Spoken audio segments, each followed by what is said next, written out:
Halo Mas. Ya, Mas, halo. Selamat sore. sore-sore nongkrong. Lagi santai habis tadi belah-belahi bambu terus mencoba ngirat ya kan. Yang Hmm, biasa dikerjakan simbah-simbah. Mau nyoba vibes-nya. Mas, ini kan di belakang banyak bambu, Mas. Kenapa kok suka banget sama bambu, Mas? Ya kalau suka bambu ya karena saya bergerak di bidang bambu. Bambu menjadi mata pencarian kan, jadi pekerjaan utama. Kenapa yang dipilih bambu? eh Ya mungkin sudah dipilihkan sama Tuhan ya. Kok kenapa dipilihkan ya kan, karena kok nggak kayu. Kalau saya sendiri sih mempercayai kalau segala sesuatu di alam semesta ini tuh tidak ada yang kebetulan. Jadi istilah Jawanya itu pulung. Pulung itu ya cocok berjodoh. Saya sama bambu berjodoh. Karena mungkin ya suka aja sih. Mungkin modalnya suka jadi berjodoh ya kan. Awalnya gimana sih, Mas? Kok bisa suka sama bambu?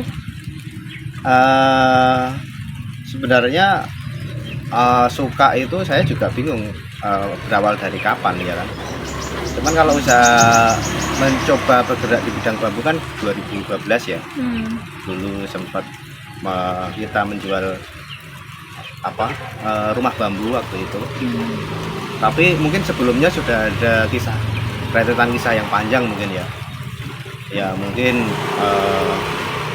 waktu dulu saya ingat zaman gempa 2005 ya di Jogja itu kan rumah roboh ya kan, dan itu dapat bantuan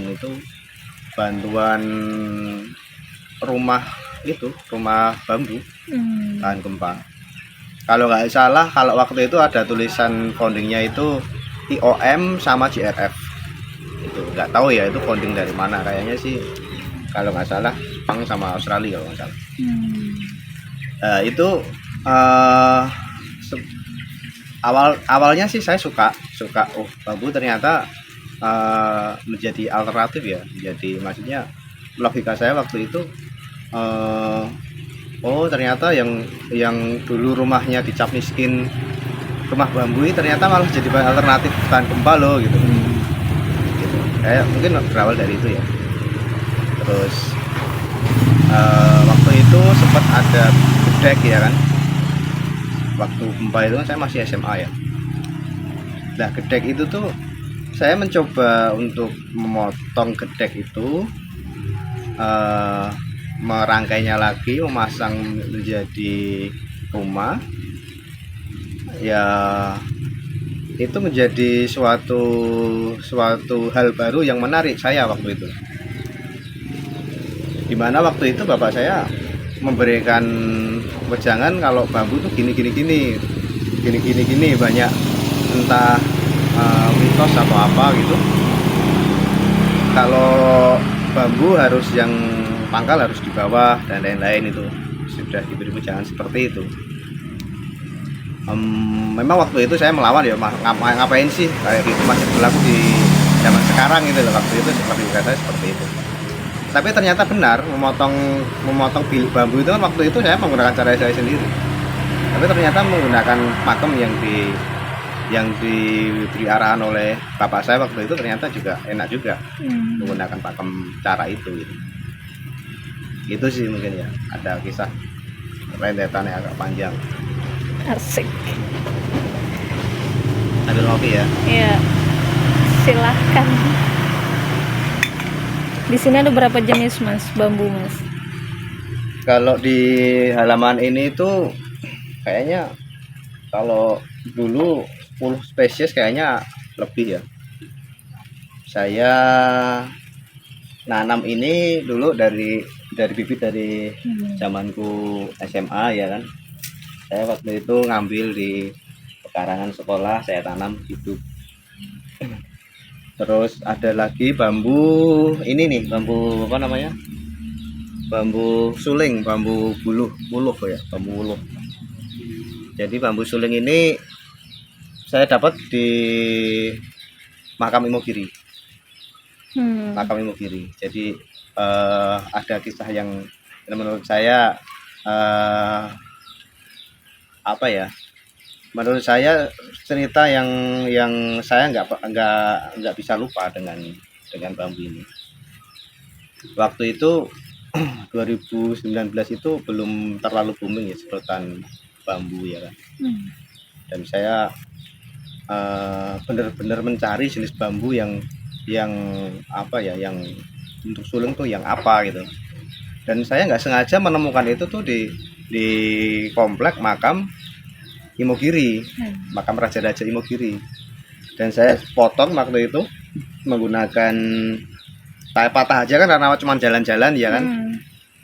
Patah, oh ternyata ruasnya panjang dan apa namanya, diaplikasikan untuk suling kayaknya cocok nih. Nah, ternyata benar di situ banyak spesies bambu kayak gini, spesies bambu kayak gitu. Dan singkat cerita, hari selanjutnya saya ke situ lagi, Lambung Juru Kunci, mau minta bambu jenis ini di bawah, agak ke bawah karena agak sedikit curam ya waktu itu, di belakang masjidnya makam. Jadi ada tumpukan daun-daun itu kayaknya dalam waktu saya kejeblos sampai sini kok, sampai perut. Untung nggak ada ular waktu itu ya. Dan saya juga ditanya waktu itu sama abdi dalam yang jaga di makam kan, buat apa mas? Saya bingung mau jawab apa. Ya buat ini aja pak, buat tugas, saya bilang gitu. Karena waktu itu saya juga nggak tahu itu mau buat apa, mau riset aja kan. Ternyata banyak ininya, fungsinya ya mas. Dan dari situ saya akhirnya tahu ternyata benar jenis ini bambunya. Saya ambil dan ada beberapa yang tak tanam dan ini tumbuh. Nah mulai dari situ saya ekspansi ke daerah-daerah sekitar situ. Ternyata banyak. Saya waktu itu ngerombak sekitar 5 apa 6 dapuran ring waktu itu. Jadi 5 rumpun bambu waktu itu saya sampai, wah itu sampai banyak banget. Dan sisanya itu kan banyak diminta temen, saudara, tetangga, banyak banget. Ternyata. Nah itu tadi kembali ke pertanyaan ya, ada berapa jenis. Ini bambu wuluh, ini bambu jenis bambu Jepang atau bambu taman ya orang bilang. Terus bambu ini bambu pring kuning mini, bambu kuning mini. Karena ada yang selain ini, ada lagi yang besar, tapi saya nggak ada di sini. Oh ini nggak bisa gede ya mas ya? Yang bambu kuning besar itu biasa orang menyebutnya bambu Bali, bambu kuning Bali. Terus yang itu bambu putih karena daunnya putih. Jadi bambu putih. Terus itu ada jenis bambu, kalau nggak salah nama latinnya itu Ampexifolia. Itu endemik dari daerah Kolombia kalau nggak salah.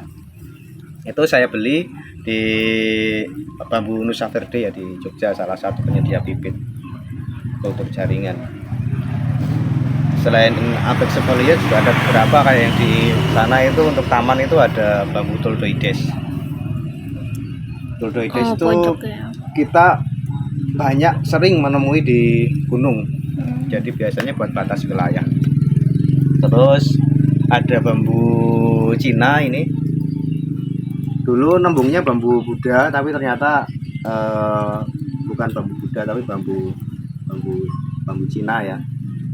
Terus ada apa lagi ya? Yang gede itu apa mas? Oh iya yang gede, oh iya itu ini bambu petong hitam, Gigantoa, apa nama ilmiahnya itu? Saya lupa.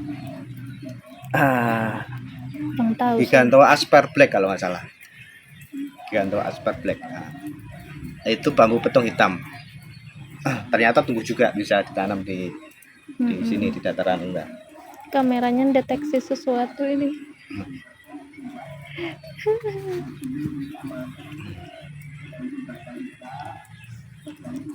Banyak banget bambunya.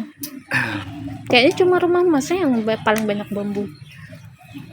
Ya ada juga tetangga punya bambu, itu bambu ulung. Di sini malah nggak ada bambu ulung. Bambu ulung atau bambu Jawa, bambu hitam. Sebenarnya motivasi kita itu selain kita suka sama bambu ya sebenarnya untuk mengedukasi aja sih, mengedukasi saya sendiri. Mengedukasi saya sendiri. Jadi eh, di era sekarang ini kan orang makin males sama tanaman bambu ya kan. Daunnya Iya. ngotori, terus membuat suasana jadi horor, bikin Iya. sarang nyamuk dan lain-lain gitu. Eh, ya memang iya sih, memang iya. Cuman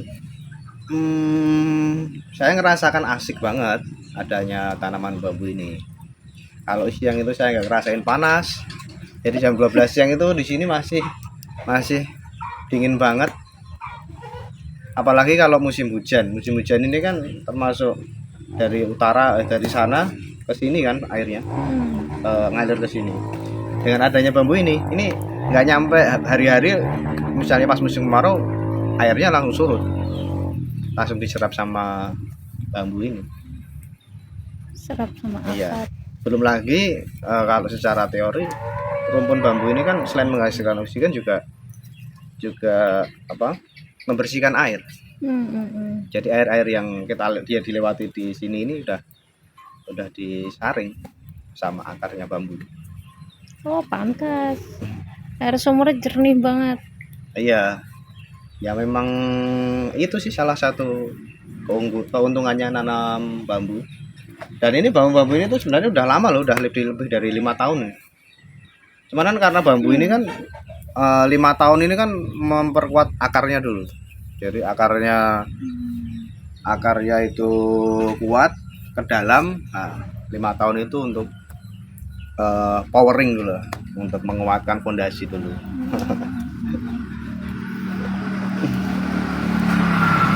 Dan ini tuh banyak yang nanya bambunya itu nggak terisi mas, bambu di depan pintu udah bambu ini. Ya kalau saya sih secara bentuk rumah kebetulan pintunya itu dari depan sampai belakang tuh lurus sampai dapur sampai kamar mandi. Iya, masih lurus. Itu dan mau buka pintu sini udah Lurus. tanaman bambu depan rumah depan sini. Jadi kalau saya memaknai ini kita kalau keluar langsung kita jumpa sama ini ya, sama bambu.